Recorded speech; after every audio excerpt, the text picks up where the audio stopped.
Hello दोस्तों, कैसे हो आप लोग। आई होप आप बहुत अच्छे होंगे और बहुत ही मस्ती में होंगे। लेकिन क्या सभी लोग ऐसी मस्ती में हैं जैसी मस्ती में आप हो? जी हाँ। क्या आपको याद है थ्री इडियट का वो किरदार फुनसुक बांगड़ू? क्या आपको याद है थ्री इडियट फिल्म का वो किरदार फुनसुक बांगड़ू? असल में ये किरदार सोनम वांगचुक नाम के इंसान से इंस्पायर्ड है। सोनम वांगचुक नाम के इंसान से इंस्पायर्ड है। कौन है ये सोनम वांगचुक और कौन है ये फुनसुक बांगड़ू? क्या ये दोनों अलग अलग व्यक्ति हैं या दोनों एक ही व्यक्ति है? तो मैंने कहा कि जो सोनम वांगचुक है उसे इंस्पायर्ड एक कैरेक्टर बनाया गया, उसको नाम दिया गया फिल्म में क्या, फुनसुक बांगड़ू। हाँ, आज वही सोनम वांगचुक जो खबरों में है, बिल्कुल वही सोनम वांगचुक जो अभी खबरों में है। और क्यों खबरों में है? क्योंकि उन्होंने और पूरे लद्दाख के लोगों ने सरकार के खिलाफ एक बड़ा आंदोलन छेड़ दिया है। अब ये सरकार के खिलाफ जो बड़ा आंदोलन छेड़ा है, ये जो आंदोलन है, ये आंदोलन किस बात के लिए है, क्या है लद्दाख की समस्या और क्यों हो रहा है ये आंदोलन? अगर इस आंदोलन की अगर हम बात करें, इस आंदोलन की बात करें, तो हमें समझना पड़ेगा लद्दाख है क्या। लद्दाख भारत का वो हिस्सा है जहां हमारी सुरक्षा, बर्फीली सीमाएं और संस्कृति भी जुड़ी हुई है। बर्फीली सीमाएं हैं और संस्कृति भी जुड़ी है। 2019 में जब आर्टिकल 370 हटाया गया था, आर्टिकल 370 जब हटाया गया, तब लद्दाख को अलग कर दिया गया और बना दिया गया, एक यूनियन टेरिटरी बना दिया गया। यानी लद्दाख को एक यूनियन टेरिटरी बना दिया गया। लोगों ने सोचा था कि अब विकास बहुत तेजी से होगा, क्योंकि यूनियन टेरिटरी बन गया तो यहाँ पर विकास काफी तेजी से होगा, रोजगार भी बढ़ेगा। लेकिन हकीकत कुछ और ही निकली। हकीकत कुछ और ही निकली। बाहर से कंपनियां आकर यहाँ पर जमीन और संसाधनों पर अपना नजर डालने लगी। यानी जो बाहर की कंपनियां हैं, देश की बड़ी बड़ी कंपनियां हैं, विदेशों की बड़ी बड़ी कंपनियां हैं, सरकार से मिलकर के वहाँ की जो जमीन है और वहाँ के जो संसाधन है उस पर अपना नजर डालने लगे।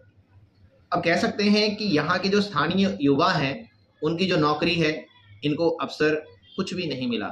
यानी नौकरी के अवसर नहीं मिले। वादे किए गए थे सरकार के द्वारा, तो हमेशा ही वादे किए जाते हैं, लेकिन सरकार वादे करने के लिए है, वादे निभाने के लिए नहीं है, ये सबको मान लेना चाहिए। वादे किए गए थे कि सिक्स्थ शेड्यूल के जरिए, जो सिक्स्थ शेड्यूल है उसके जरिए उनकी जमीन और संस्कृति को सुरक्षा मिलेगी, उनकी जमीनों को और उनकी संस्कृति को सुरक्षा मिलेगी। लेकिन आज तक ये वादा अधूरा है, पूरा नहीं हुआ है। अगर हम बात करेंगे कि ये प्रोटेस्ट क्यों है, ये प्रोटेस्ट क्यों है, तो हम समझेंगे कि ये जो प्रोटेस्ट है ये सिर्फ और सिर्फ लद्दाख के लिए नहीं है। एक समझने की समस्या है कि सरकार जो जो जो वादे करती है उन वादों को निभाती नहीं है, बस कर देती है, उसके बाद उसे छोड़ देती है। इसलिए सोनम वांगचुक और स्थानीय संगठन सड़कों पर उतर आए।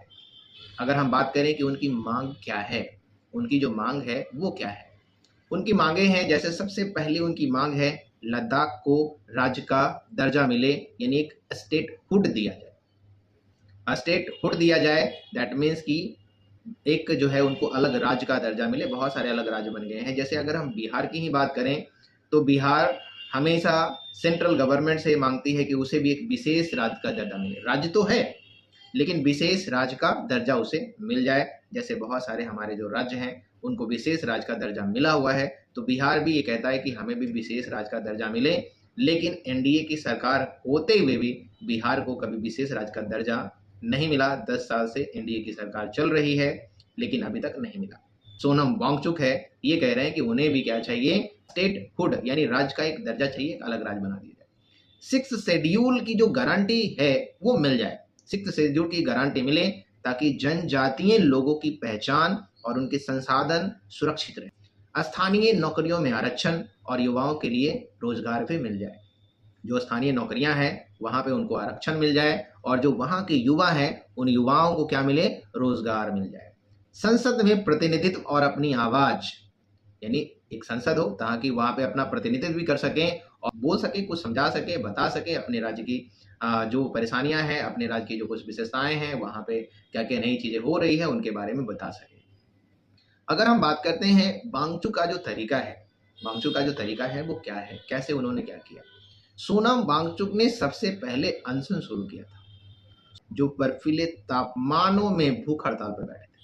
तापमान आपको पता है कि -30 से -40 डिग्री सेल्सियस वहां का तापमान होता है, और उस बर्फीले तापमान में भी भूख हड़ताल पर बैठे उनकी ये शांतिपूर्ण लड़ाई ने देश भर का ध्यान अपनी ओर खींच लिया। उनकी ये शांतिपूर्ण जो लड़ाई है, उन्होंने देश भर का ध्यान अपनी ओर खींचा।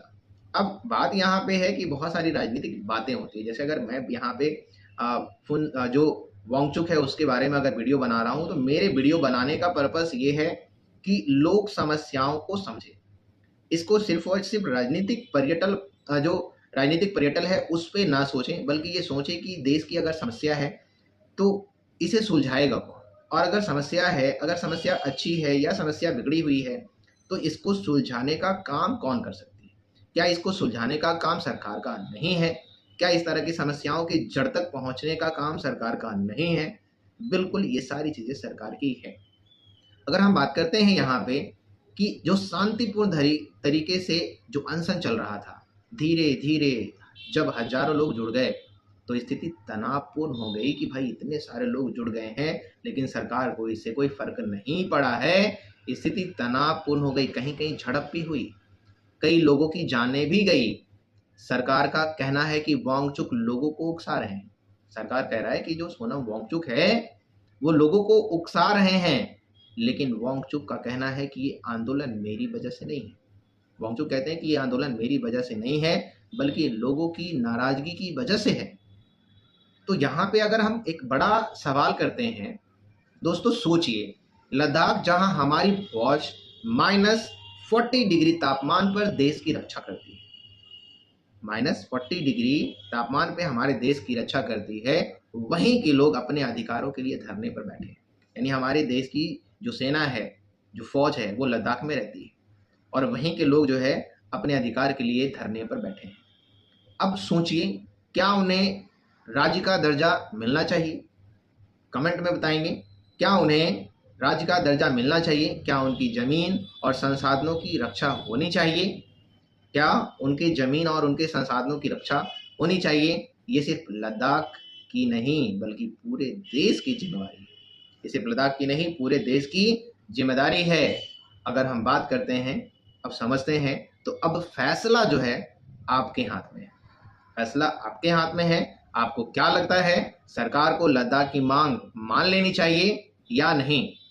कमेंट में अपनी राय जरूर लिखें, और अगर आपको ये वीडियो जानकारीपूर्ण लगा तो लाइक करें, शेयर करें, सब्सक्राइब करें, ताकि ये आवाज़ हर कोने तक पहुंच जाए।